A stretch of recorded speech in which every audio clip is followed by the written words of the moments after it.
하나님 말씀 신명기 1장 너무 길어서 29절, 30절, 31절, 32절만 신명기 1장 29절부터 읽도록 할게요. 여러분 같이 성경 읽으셔도 되고요. 29절 같이 여러분 화면 보고 읽으십시다. 29절 내가 너희에게 말하기를 그들을 무서워하지 말라 두려워하지 말라 너희보다 먼저 가시는 너희 하나님 여호와께서 애굽에서 너희를 위하여 너희 목전에서 모든 일을 행하신 것 같이 이제도 너희를 위하여 싸우실 것이며 광야에서도 너희가 당하였거니와 사람이 자기의 아들을 안는 것 같이 너희 하나님 여호와께서 너희가 걸어온 길에서 너희를 하늘사 이곳까지 이르게 하셨느니라 하니 32절 33절 같이 가요. 이래 너희가 너희 하나님 여호와를 믿지 아니하였도다. 그는 너희보다 먼저 그 길을 가시며 장막 칠 곳을 찾으시고 밤에는 불로 낮에는 구름으로 너희가 갈 길을 지시하신 자이시니라. 아멘. 신명기는 모세의 고별 설교입니다. 정말 사랑하는 사람들을 앞에 놓고 이 목회자가 민족의 리더 모세께서 떠나시면서 꼭 좀 잘 좀 들어줘. 어린아이든 청년이든 장년이든 좀 잘 들어봐 라고 하면서 고별이라는 회상을 하면서 말씀하십니다.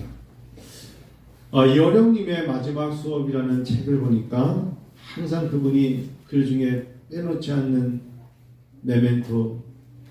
메멘토모리 이 단어를 이 사람은 평생 간직하는 것 같아요. 죽음을 기억하라. 언젠가 내가 죽을 텐데 얼마나 많은 노작을 남길 것이냐. 훌륭한 작품을. 이어령님은 이 메멘토모리라는 마음속에 죽음을 기억하라. 아직 멀었는데요. 그게 아니라 언젠가 이 땅을 떠날 때 이 모습 속에 사람들에게 어떤 영향력을 남기고 떠날 것인지 죽음을 기억하라. 그러면서 그분이 모세 선생님처럼 자기 글, 자기 삶을 회고하면서 석주를 썼어요. 내 인생에서 가장 청승맞게 보이는 모습이 언제였지? 라고 생각해 보니 내가 돌아앉아서 웅크리고 고개를 쳐박고 발톱을 깎고 있는 모습이었다. 여러분 사람은 다 손톱은 서서 자를 수 있어도 발톱은 누구나 머리를 수그리고 쪼그리고 앉아야 합니다. 물론 옆 사람에게 발냄에서 발톱 깎아주세요. 그럴 수도 있지만 자기가 자기 발톱을 자를 때 누구나 다 웅크리고 고개를 쳐박고 발톱을 깎는 모습인데 내가 생각해도 내 모습이 참 안쓰럽다, 애처롭다. 그러면서 그나마 그런 것을 생각해 볼 수 있는 여유가 있어 행복하다. 여러분 사람은 예외가 없어요. 그렇죠? 사람들은 그런 생각에 여유 없이 살다가 결국 맨발로 양말을 벗은 채 인생을 마감하지 않습니까? 오늘 참 좋은 날이고 행복한 날이고 목회자에게 주일은 때로는 토요일 저녁은 무거운 십자가 같은 날이기도 합니다. 주일 아침 7시 반부터 시작되는 주일 아침입니다. 차 2대를 세워놓고 수건을 갈고 화장지를 갖다 놓고 교회 전체를 둘러봅니다. 주차장을 쓸기도 하고 그때 하루의 시작하면서 8시 반이 되면 제가 씻으러 올라갑니다. 그렇게 됩니다. 주일 아침은 참 무거운 날입니다. 그런데 감격스러운 날입니다. 이 날이 예수께서 부활하신 날을 기점으로 우리가 주일이라고 합니다.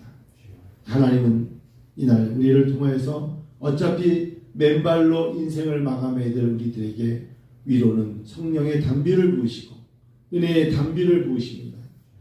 때로는 주일 아침에 토요일이 너무 힘들면 목소리가 안 나올 때도 있습니다. 그래서 문을 열고 들어오면서 참 아름다워 나오는구나. 목소리가 나오네 라고 하루를 시작하며 해맑게 웃습니다. 아침에 교회 문을 열면 두 아이가 막 뛰어들어옵니다. 목사님! 라고 뛰어드는 두 아이를 보면 이 거룩한 주일이 너무 행복합니다. 물론 빵이 그들에게는 목사님 이름이 빵이었습니다. 네, 괜찮습니다. 그렇죠? 사람의 인생에 숨길 수 없는 두 곳이 있습니다. 바로 목의 주름입니다. 얼굴은 뭐 어떻게 화장을 하던 보톡스를 맞던 땡땡하게 할 수 있어도 목을 보십시오. 목의 주름을 어떻게 하겠습니까? 대리미를 다리겠습니까? 또 한 곳이 있는데 저는 압니다. 발바닥 주름입니다. 발바닥 보십시오. 발을 움직이면서 보시면 인생이 보입니다. 저는 목주름과 발바닥의 주름을 그 사람의 인생이 보인다고 말하고 싶어요. 그런데 요즘은 하도 맨발로 걷는 사람이 많아가지고 이제 발바닥 주름이 어떻게 변할지 모르겠지만 못 속입니다. 어쩔 수 없는 것입니다. 지도자 모세가 인생에 이제 광야를 탈출, 어떻게 애굽을 나온 사람들이 40년째 걷고 있습니다. 가데스 바네아입니다.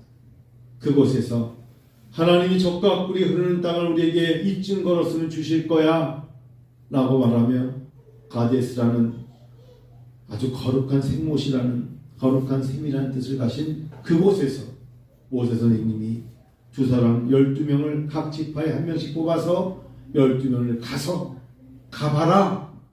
오늘 사실상 신명기 1장부터 28절은 가데스 바네아에 있었던 이야기를 다룬 것이고, 그 다음부터는 모세 선생님이, 모세 지도자 모세께서 28절에 있었던 이야기를 생각하면서 앞으로 미래적으로 하나님께서 너희와 그 길을 함께 가시며 너희들이 갈 때 힘들 때는 안아 가실 거야 라고 위로와 아직 내가 살아있는 동안에 미래의 이야기를 하고 신명기 1장을 마칩니다.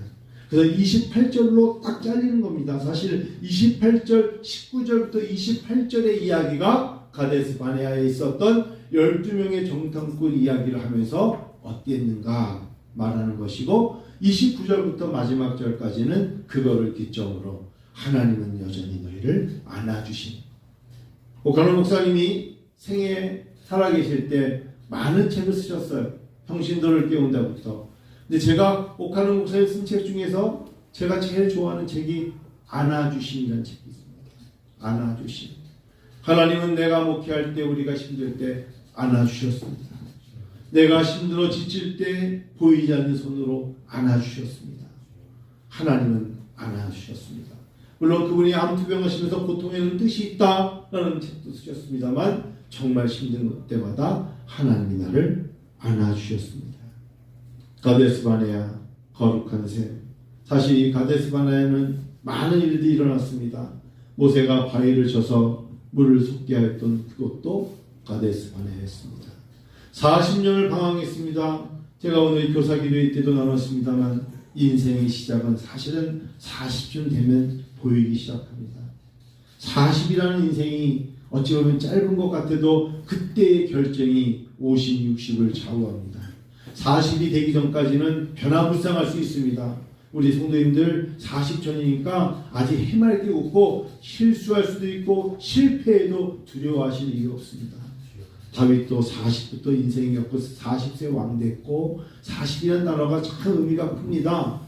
드디어 40년쯤 그들이 광야 생활을 해보니까 인생이 보이는 겁니다. 하나님이 그곳에서 성막을 쳐라, 장막을 쳐라 라고 말씀하신 것도 명확하게 40년쯤 돼서 그들에게 성소와 지성소를 알려주시기도 하고요.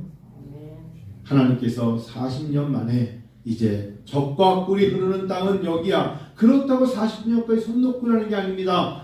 여호사와 여분의 아들 갈렙을 뽑을 때 준비된 사람을 12명 쪽에 들어갔고 10명은 원망합니다. 우리를 메뚜기처럼 여깁니까? 저 사람들을 보세요 하면서 원망하는 그 목소리.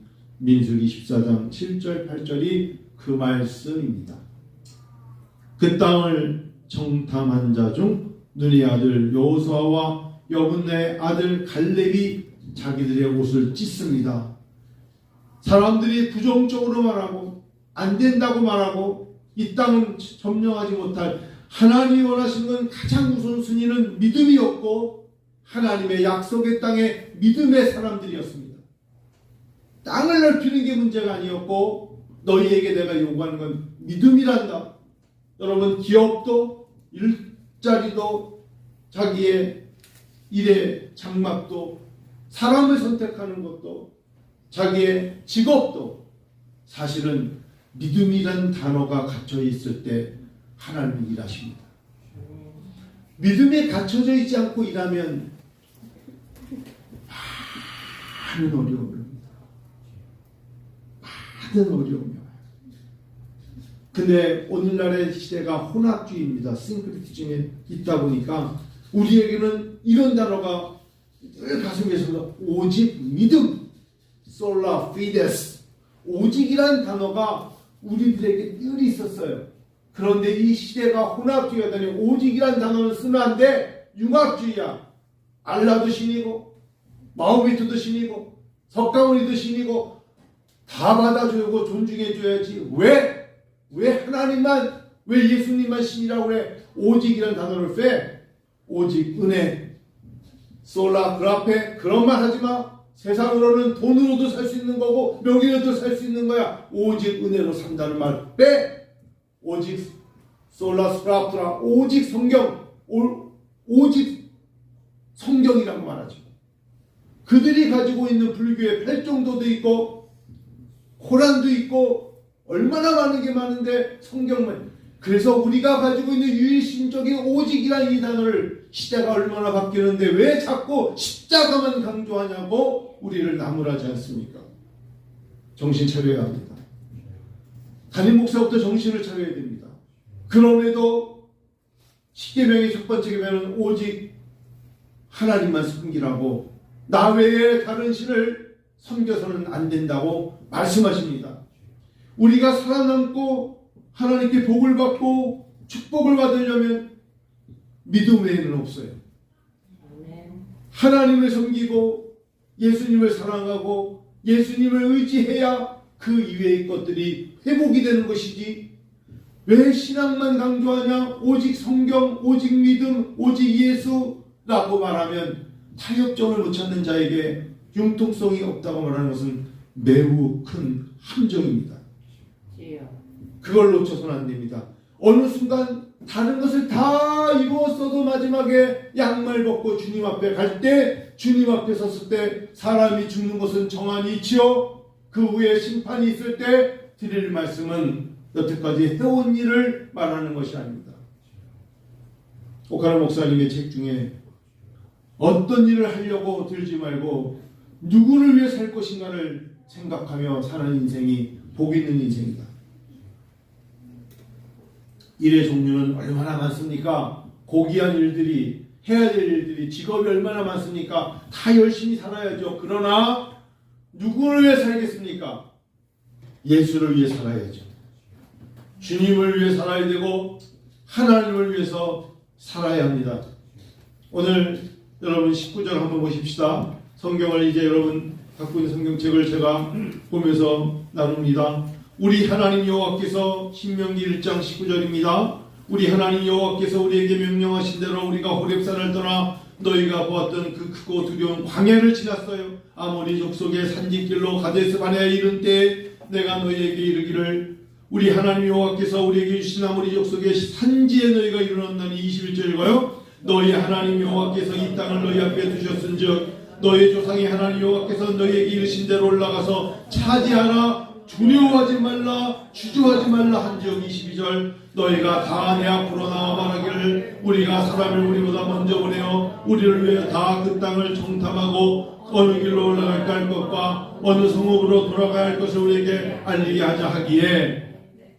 이게 지금 여러분 정탐하는 거죠. 23절, 24절, 25절 읽어 시작. 내가 그만을 좋게 여겨 너희 중 각 지파에게 한 사람씩 12를 택하매 그들이 돌이켜 산지에 올라 에스겔 골짜기에 이르러 그곳을 정탐하고 그 땅의 열매를 손에 가지고 우리에게로 들어와서 우리에게 말하여 이르되, 우리 하나님 여호와께서 우리에게 주시는 땅이 좋더라 하였느니라. 하나님의 믿음 안에 거하는 것만큼 더 좋은 게 무엇이 있겠느냐? 하나님이 주신 거니까. 26절 읽어요. 그러나 너희가 올라가기를 원하지 아니하고 너희 하나님 여호와의 명령을 거역하여 장막 중에서 원망하여 이르기를, 여호와께서 우리를 미워하심으로 아모리 족속의 손에 넘겨 멸하시려고 우리를 애굽 땅에서 인도하여 내셨도다. 우리가 어디로 가랴? 우리의 형제들이 우리를 낙심하여 하여 말하기를, 그 백성은 우리보다 장대하며 그 성읍들은 크고 성곽은 하늘에 닿았으며 우리가 또 거기서 아낙 자손을 보았노라 하는도다 하기로 하나님만 섬기니까 왜 이렇게 낙심이 오죠? 하나님만 섬겼는데 낙심이 와요. 사람들과 비교해 보니까 내가 뭔가 이룬 게 없고요. 하나님만 섬겼는데 뭐 하나 이룬 게 없어서 낙심이 온다는 겁니다. 여러분, 우리가 예수만 섬겼는데 예수를 더 잘 섬기며 섬길수록 기쁨이 충만할 줄 알았는데 낙심이 옵니다. 오직 예수만 믿고 따라갔더니 다가오고 덤벼오는 세력에 낙심이 생긴다는 거예요. 여러분, 그럴 수 있어요.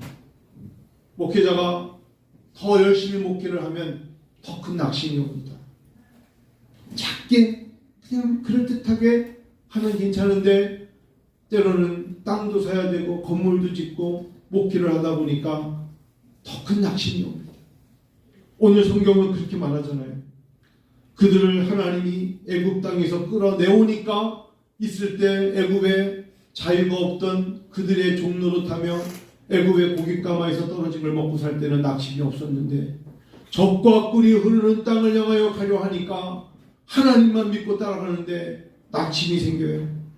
우리 애굽 땅에서 인도하여 내신, 그러면서 하나님이 어차피 우리를 끌어가실 거라고 약속하시는데도 불구하고 우리가 어디로 가랴? 내 인생 어떻게 되는 겁니까? 하나님, 시간이 흘러가는데 내 인생 어떻게 되는 겁니까? 어디로 가랴?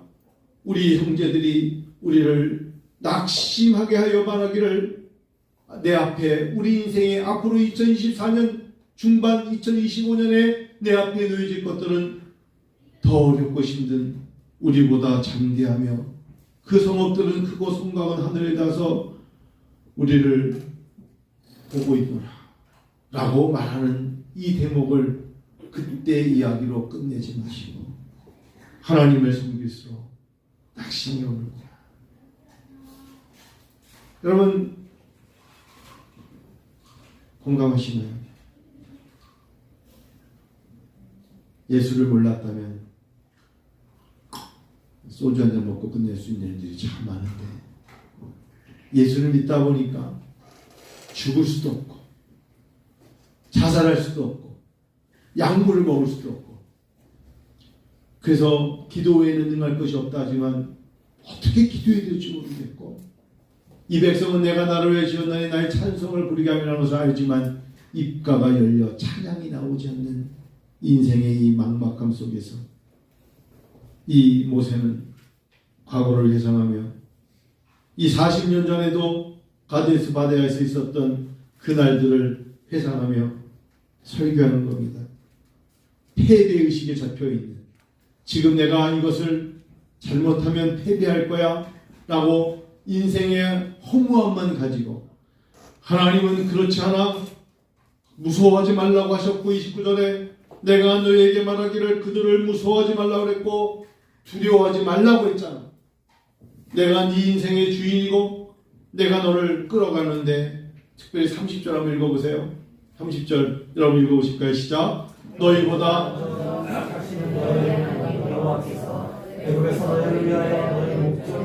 모든 일을 행하신 것 같이 하나님은 너보다 먼저 가셔. 하나님이 네가 가는 길을 뒤처리를 하시는 분이 아니라 하나님은 네 인생에 너보다 먼저 가시면서 길을 내시는 거예요. 그 말씀을 31절에서 또 하시고 32절에 또 하시면서 32절에 보니까 이 일에 너희가 너희의 하나님 여호와를 믿지 아니하지만, 33절 32절 보세요. 이 일에 너희가 너희 하나님 여호와를 여전히 계속 거부하며 믿지 아니함에도 불구하고 33절을 보니까 그는 너희보다 먼저 그 길을 가시며 장막 칠 곳을 찾으시고 밤에는 불로 낮에는 구름으로 너희가 갈 길을 지시하신 자라. 이래서 목회하는 겁니다. 어떻게 사람을 믿고 목회하는 게 아니라 하나님을 믿고 목회하고, 같이 가는 동역자들에게 여러분, 우리가 적과 꿀이 흐르는 땅에 같이 들어갑시다. 소리를 지릅시다. 하나님께서 우리를 위하여 예비하신 그 땅에 우리가 들어가는 것입니다 라는 것을 듣고 우리가 같이 하나님은 찬양하게 만드십니다. 대학 시험을 앞에 놓고 두려워하지 말라. 그런 이야기가 아니에요. 두려워하지 않는데 떨어졌어요. 그러한 신앙심을 가지고 이야기하는 게 몇 세 때? 10대 때는 그렇게 얘기할 수 있어요. 40대 때는 40년의 경험을 했을 때는 그런 이야기를 하지 말아야죠. 하나님께서 우리의 인생에 앞서가시는 거예요. 앞서가시는 거예요. 너무 추워? 불기둥. 너무 더워? 구름기둥. 너에게 믿음이 있다면, 네가 온전한 믿음으로 하나님만 붙잡는다면 섭섭해하지 마. 두려워하지 마. 의심하지 마. 하나님은 너의 하나님, 나의 하나님, 우리의 하나님이시야. 이 믿음이 은혜와 함께 성도 여러분, 여러분들과 함께 하시기를 축원합니다. 아멘. 그 하나님이 말씀하시기를 너희는 가만히 있어 내가 너희의 하나님이 됨을 알지어다 라고 말씀하십니다. 가만히 있어. 네가 하면 얼마나 하겠니? 그렇다고 손발 내려놓고 있으라는 게 아니에요. 믿음을 구하세요. 믿음을 회복하세요. 하나님 앞에 그 믿음으로 하나님께서 우리와 함께 하신다. 40년의 세월, 광야라는 생활, 내가 운전하고 다니고 여행하고 다니고 하면서 40년의 세월이 아니라 하나님만 바라봤던 세월 40년, 길고도 긴 세월. 하나님께서는 백성들에게 과연 믿음이 무엇이고 은혜가 무엇인지 하나님의 인도하심을 니네가 잘 알고 있는지를 물어보시고 알게 하십니다. 잘 아시는지요? 광야 생활을 몇 년이나 하셨는지요? 그 광야 생활 속에서 저도 연소하지만 사랑하는 성도 여러분, 너무 예민해하고 염려하지 마세요. 이들이 광야에 나서 먹을 게 없어도 마라의 쓴물을 단물로 먹이시고 만나를 먹이시면서 하나님 인도하셨거든요. 그 하나님은 우리의 하나님됨을 믿습니다. 기도하시죠. 민수기 14장 말씀처럼 14장 9절 말씀처럼 너희는 여호와를 거역하지 말라. 또 그 땅 백성을 두려워하지 말라. 그들은 우리의 먹이라. 사람이 하는 말은 상대방의 눈을 보고 그때그때 말을 바꿀 수 있어요. 비유를 맞출 수 있어요. 하나님의 마음을 새기십시오. 하나님은 사람을 따라 움직이는 게 아니라 믿음을 따라 움직이시고 하나님의 은혜는 영원한 것입니다. 하나님 우리를 굽어 살펴 주시고 인도해 주시기 원합니다. 같이 이 시간 기도합니다.